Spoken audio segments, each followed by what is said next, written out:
Bihar first, Bihari first, जी। इसको लेकर के क्या प्लान है आपका? भाई बिहार फर्स्ट, बिहारी फर्स्ट एक विकसित बिहार के निर्माण का एक मूल स्वरूप, मतलब एक मूल ढांचा है, एक बेसिक स्ट्रक्चर कि किस तरीके से बिहार को हम लोग विकास की राह पर तीव्रता से आगे लेकर जा सकते हैं। कैसे? अलग अलग सेक्टर्स हैं जिस पे हम लोग को काम करने की बात है।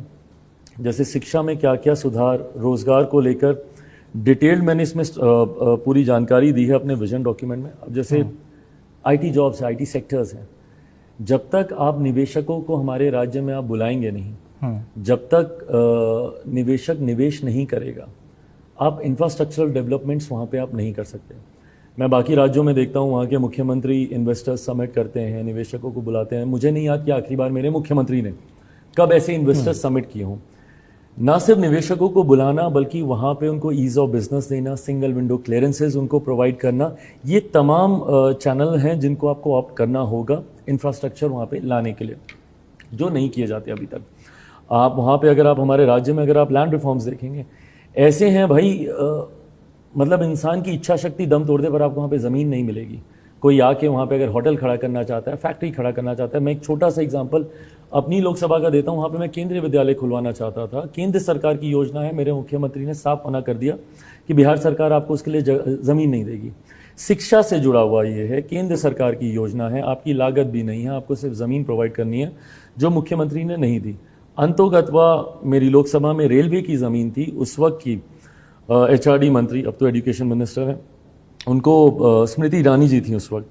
तो उनसे संपर्क मैंने साधा, उन्होंने कहा चिराग आप मुझे ज़मीन दे दें, कोई भी ज़मीन ला के दे दें। मुझे पता चला रेलवे की ज़मीन है। सुरेश प्रभु जी उस वक्त रेल मंत्री थे, उनसे मैंने वो रेलवे की ज़मीन लेकर मिनिस्ट्री को ट्रांसफ़र की, तब वहाँ पे ये केंद्रीय विद्यालय खुला। कहने का तात्पर्य ये कि जब तक आप ज़मीन नहीं आप वहाँ पे मुहैया कराएंगे, जब तक आप IT इन्वेस्टर्स को नहीं बुलाएंगे, ये एक सेक्टर है जिस पे वर्क करने की ज़रूरत है। इंडस्ट्रियलाइजेशन, मेरे मुख्यमंत्री बोलते हैं कि बिहार के भूगोल में दोष है कि यहाँ पे उद्योग नहीं खुल सकते। दोष भूगोल में नहीं, आपकी नीयत में होगा मुख्यमंत्री जी।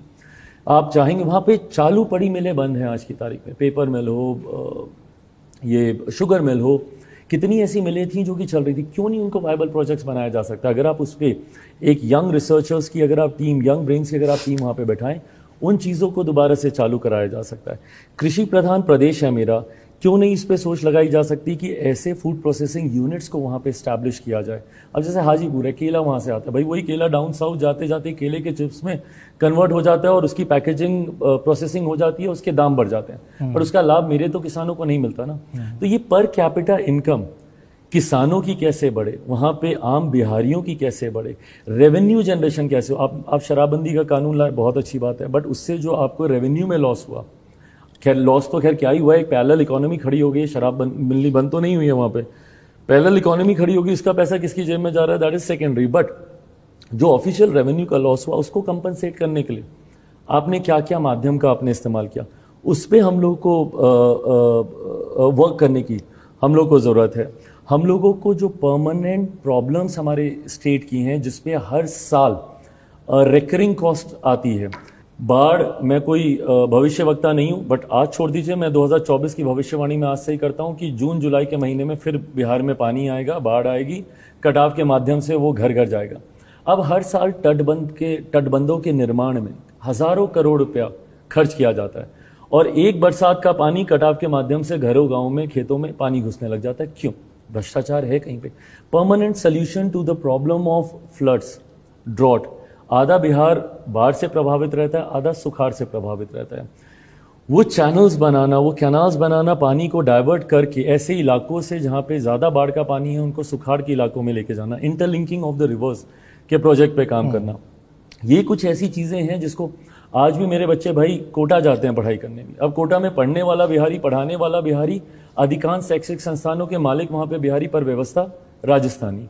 ये व्यवस्था बिहार में क्यों नहीं, पटना में क्यों नहीं हो सकती, भागलपुर में क्यों नहीं हो सकती, मुजफ्फरपुर में क्यों नहीं हो सकती? इन चीज़ों पे काम करना।